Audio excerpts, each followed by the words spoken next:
Luego de este tiempo en el que nos hemos deleitado en la presencia del Señor, quizá levantando nuestras manos, adorándole, ¿por qué no junto con la familia haciendo nuestras palmas al Señor?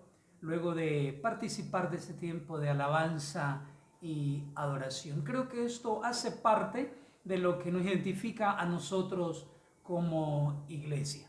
Pastor, entremos en materia. Creo que es el momento oportuno para que le hagamos una invitación a los hermanos en este momento. Muy importante, queremos invitarles para que usted también se prepare un cafecito y pueda compartir allí en familia y entre todos socializar esta temática que vamos a abordar en esta linda mañana. Pero que sea un cafecito, ojalá saludable, ¿sí? No muy cargado de azúcar, ni tampoco muy cargado de café, que sea en un término medio. Y ojalá que ese cafecito trascienda, no solo en llenar una parte del deseo de sentir bajar una agüita calientita por su quizá esófago, sino que este tinto te invite, este café te invite a reflexionar a través de la bendita palabra del Señor. La angustia es otro de los temas que va muy concatenado con el grito. Un grito se da porque hay algo internamente que se siente, que se vive. Por ello, pastora, en esta mañana me gustaría que nos ayudara a definir qué es un grito, de acuerdo al diccionario bíblico, y luego cómo podemos definir en términos bíblicos, desde la perspectiva del diccionario bíblico, qué es un grito. Muy bien, pues analizando un poco la definición en el diccionario de la lengua española, que es el que todos tenemos en casa, la palabra grito es emitir la palabra con vehemencia o de manera grave y solemne.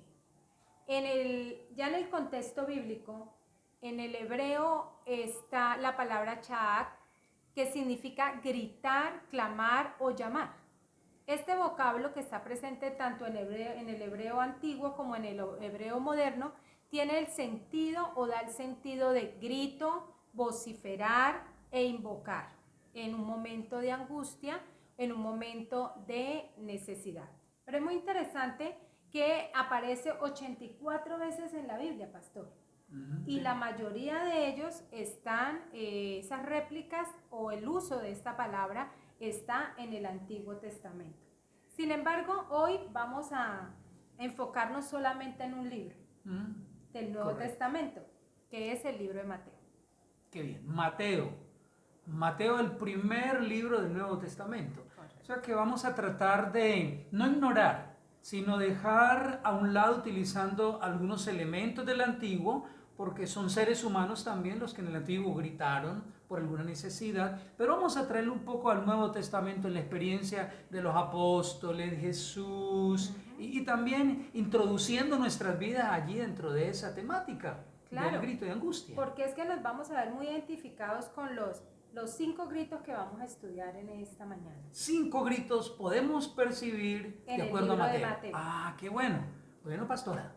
Bueno, porque inicialmente podemos decir que el primer grito del que habla la Biblia está en Génesis capítulo 4. Ustedes recordarán la experiencia de Caín y Abel, ¿verdad? El Señor le dijo a Caín cuando lo llamó a cuentas: la sangre de tu hermano clama a mí desde la tierra. Y la encontramos también en última instancia en Apocalipsis capítulo 7, versículo 10, cuando dice: y clamaban a gran voz diciendo: la salvación pertenece a nuestro Dios, que está sentado en el trono, y al Cordero. Esas son la primera y la última vez que nosotros encontramos en la Biblia sobre un grito de angustia o un grito de clamor. Pero hoy vamos entonces a concentrarnos, como les decía anteriormente, en el libro de Mateo. ¿Tú recuerdas, pastor, que Mateo es el autor de este libro y él tenía un trabajo, ¿verdad? Sí. Él era cobrador de impuestos. Él trabajaba con la DIAN de ese tiempo. ¿Ah? Sí. Entonces, cuando el Señor lo llama a este trabajo, él deja de ser cobrador de impuestos, empieza a seguir a Cristo, y según la tradición de la iglesia primitiva, predicó 15 años en Palestina. Y un dato muy interesante es que luego él se dedicó a organizar campañas misioneras para llevar el mensaje del Cristo resucitado. Y ahí yo creo, pastora, que en medio de esa labor misionera se manejó también la parte del discipulado, ¿sí? Claro. Vital para que la gente pudiera crecer. O sea que en medio, el grito es como un llamado de atención a una necesidad para luego continuar una labor de reparación o de crecimiento. Claro, porque es que en la medida que uno se mete entre las comunidades, es que descubre las necesidades que hay en ellos. Y es muy interesante que de las 14 veces que habla el Nuevo Testamento de gritos de clamor, hoy vamos a ver 5 que están exclusivamente en el libro de Mateo. Qué bien, pastora. Muy bien. Podemos recordar entonces que Mateo inicia su libro en el capítulo 4 haciéndonos entender que el ministerio del Señor Jesucristo se llevó a cabo bajo la unción del Espíritu Santo. Mateo hizo mucho énfasis en que el Señor Jesucristo había sido empoderado por el Espíritu Santo para poder sanar, para liberar, para traer restauración, porque el Espíritu de Dios estaba en él. Esto nos lo habla el capítulo 12, pero también nos lo habla en el capítulo 3 del libro de Mateo. Vamos entonces a entrar en materia, ¿le parece, pastor? Sí, antes de ello, pastora, permítame, si vemos a través de Mateo, la mayoría de personas que estaban siendo atormentadas, yo veo que siempre hay un grito como de desesperación por lo que ellos estaban viviendo, ¿sí? Y creo que alrededor de ello, hoy también uno escucha como gritos de desesperación en la gente, ¿verdad? Precisamente en esta época de pandemia que estamos viviendo, sí, vemos las protestas, vemos personas que están pidiendo auxilio, y es el primer punto que vamos a tocar en esta mañana. Mateo 8:29, les invito, amados hermanos, para que ustedes abran sus Biblias en Mateo 8:29. Este pasaje nos habla de un grito de los desesperados y nos muestra cómo los ataques más despiadados de los demonios a la vida de los seres humanos hacen tanto daño, cuando un demonio posee a una persona, se llevan cosas extremas en la vida de ella, hay mucho daño. En el Nuevo Testamento vemos varios casos de posesión demoníaca, pero en específico nos muestra un claro cuadro de la terrible condición a la que los demonios pueden arrastrar a una persona que le ha dado cabida en su vida.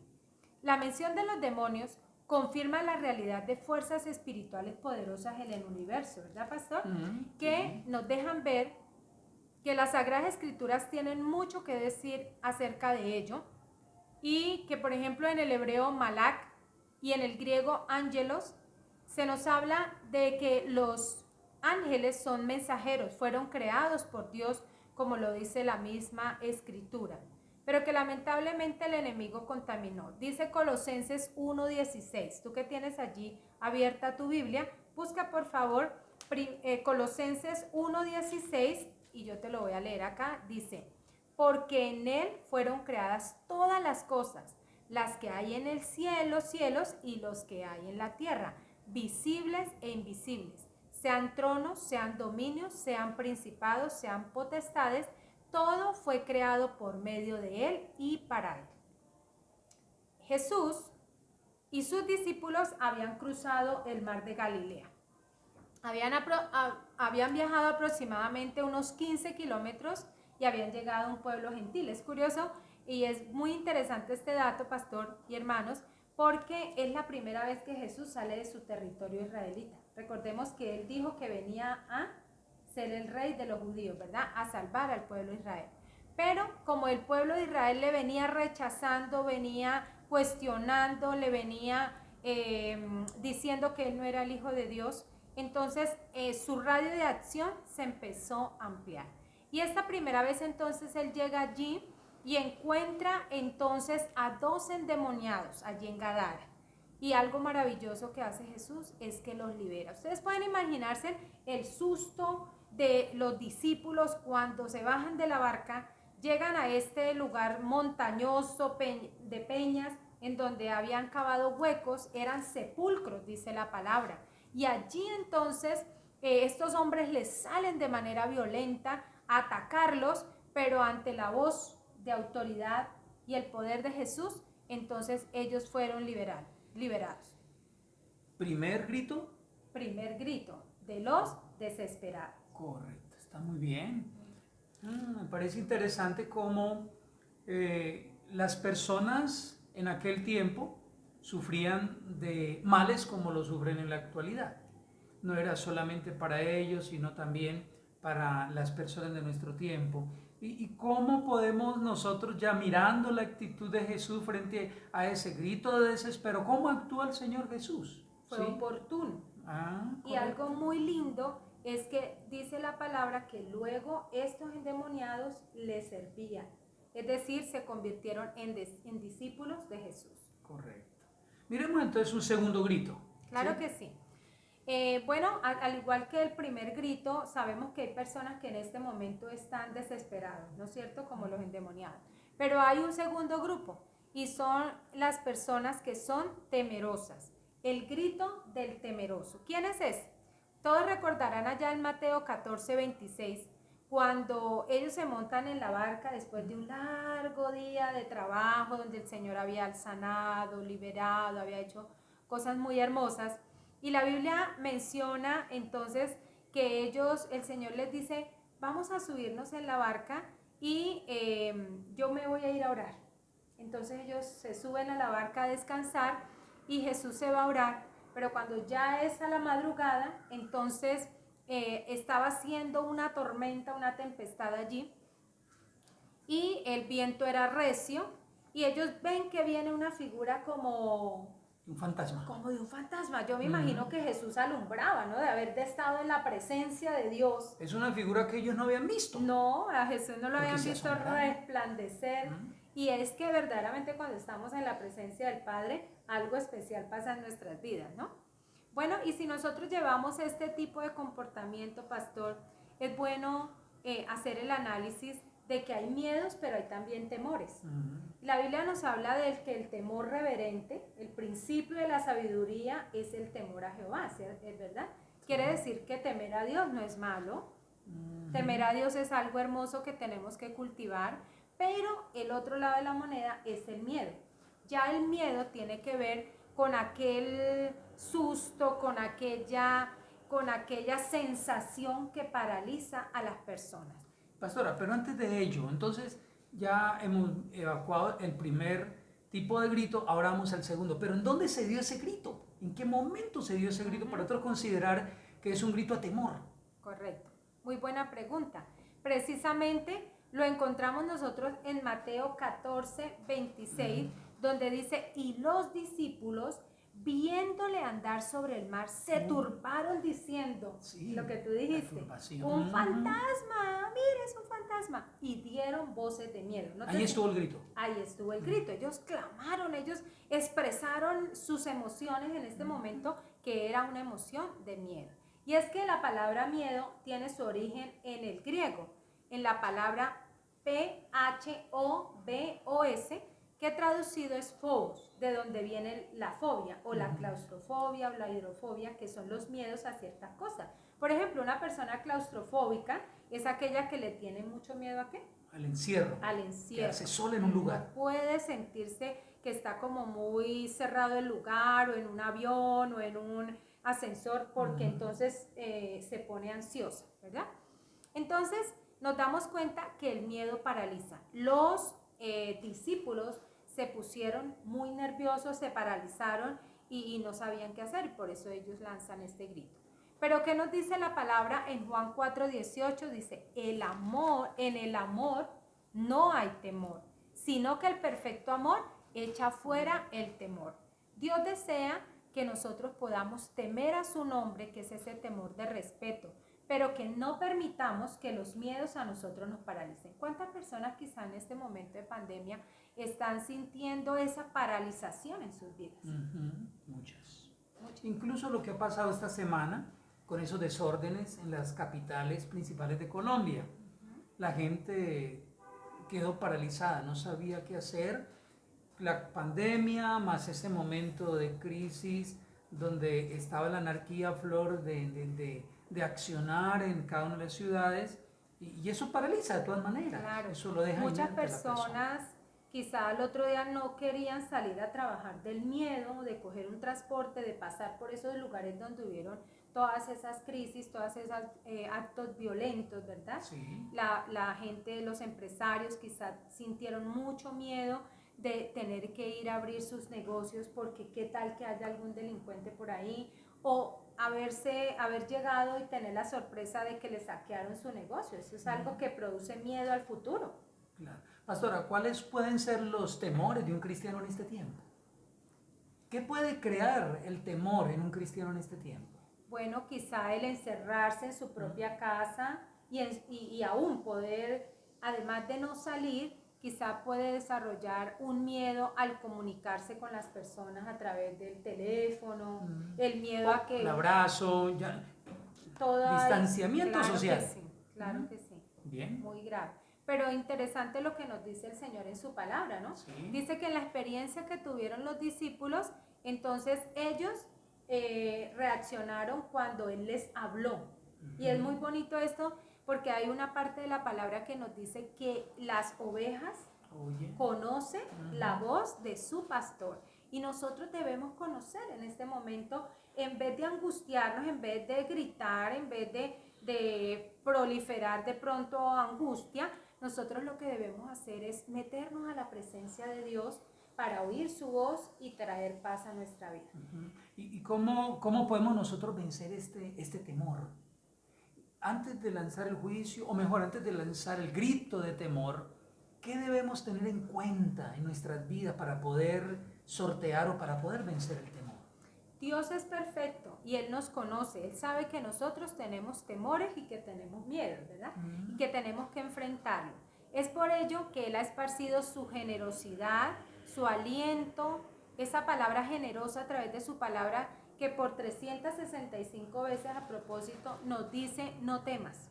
Entonces hoy el Señor te está diciendo a ti que quizás estás lanzando ese grito, poderte apropiar de la palabra porque el Señor te dice hoy, no temas. Entonces, temor fuera y invito el amor de Dios a mi vida, ¿verdad? La confianza, la dependencia, ¿sí? Ahí muy ligado a esa situación, ustedes recordarán a un personaje muy particular que se llamaba Pedro. Sí, Pedro. ¿Por qué recordamos a Pedro, pastor?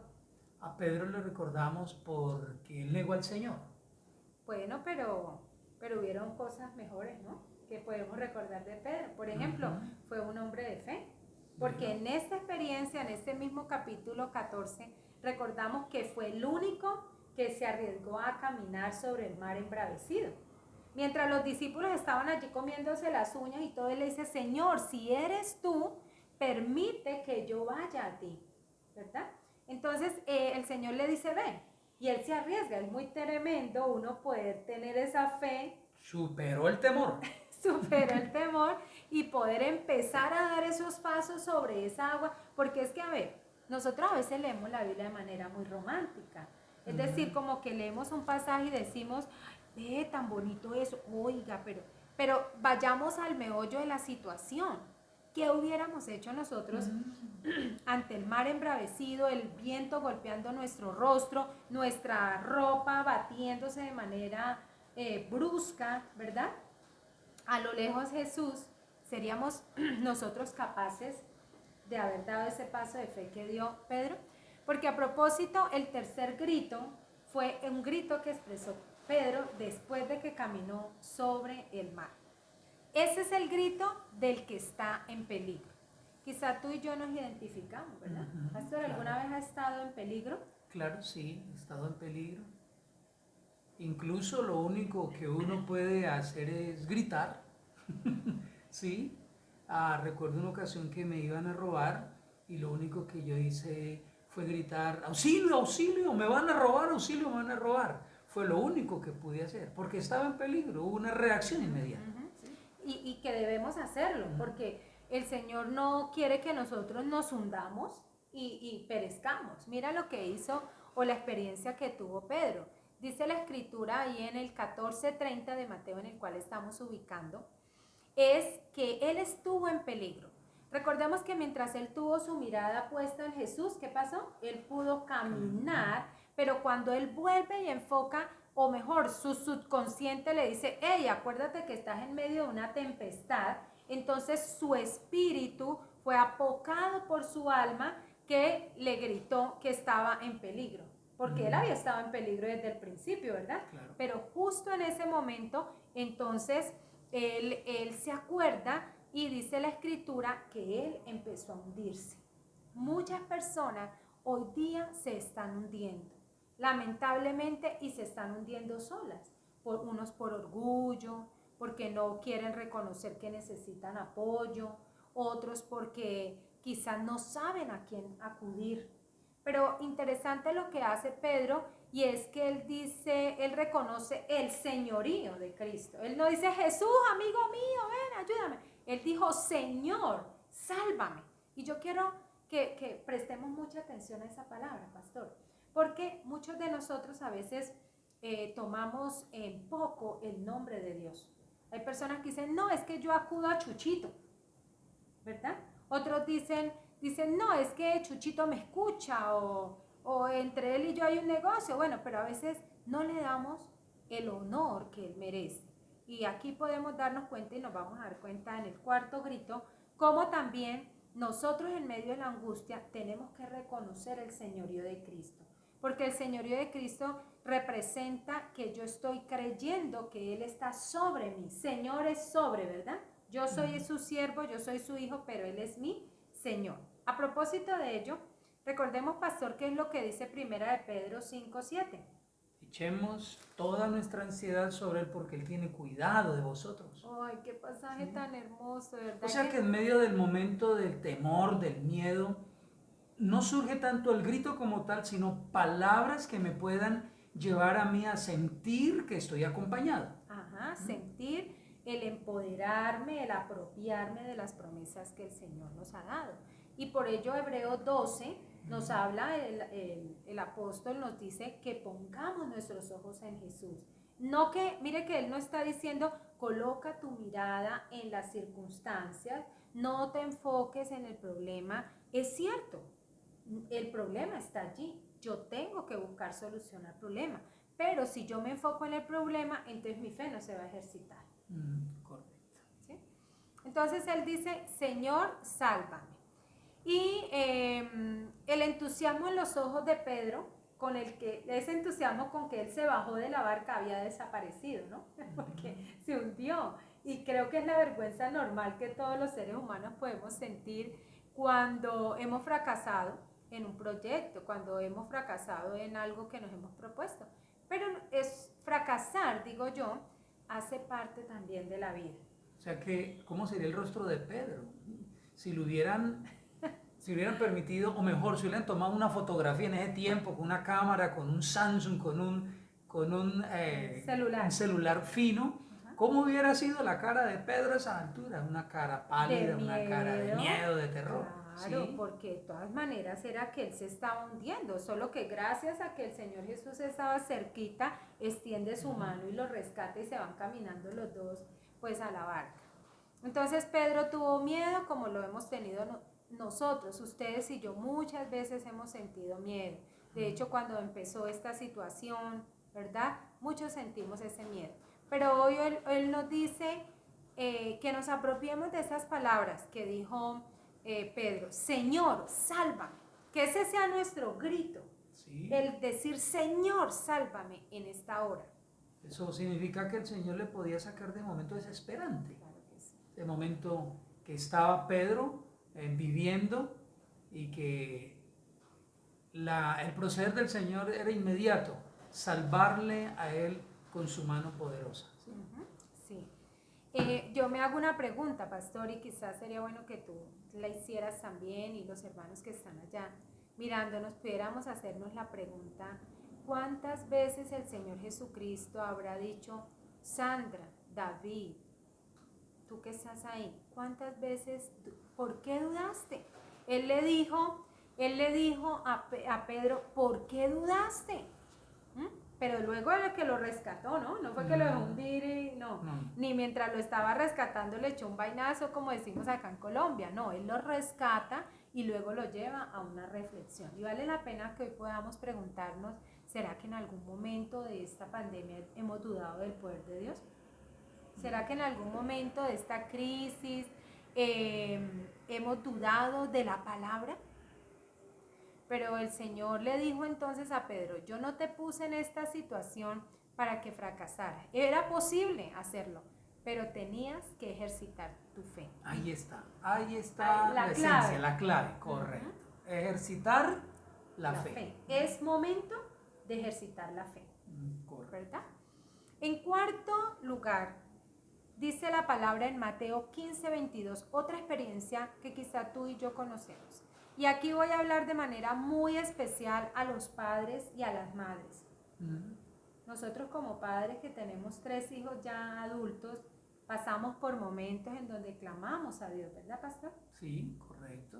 Diferentes situaciones que se enfrentaban con ellos, incluso estando chicos, el proceso de crecimiento, faltantes que tenían, enfermedades, momentos duros, hubo preocupación. Bueno, pues otra situación que resalta Mateo en su libro está en el 15:22, capítulo 15, versículo 22. Acompáñame, por favor, porque allí está el grito de una madre preocupada.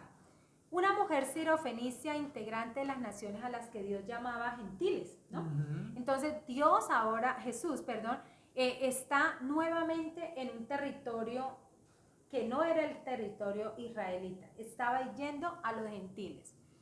Ella no tenía derecho de llamarlo a él hijo de David porque era una gentil. Este era un privilegio de los descendientes de Abraham. Y encontramos entonces acá que cuando ella le solicita que por favor sane a su hija, que estaba muy mal, él responde en el verso 22, le dice, no he sido enviado sino a las ovejas perdidas de la casa de Israel. Uno pensaría, pastor, que esto es una respuesta muy dura, ¿no? Uno diría, era que el Señor Jesús era como fuerte, como duro.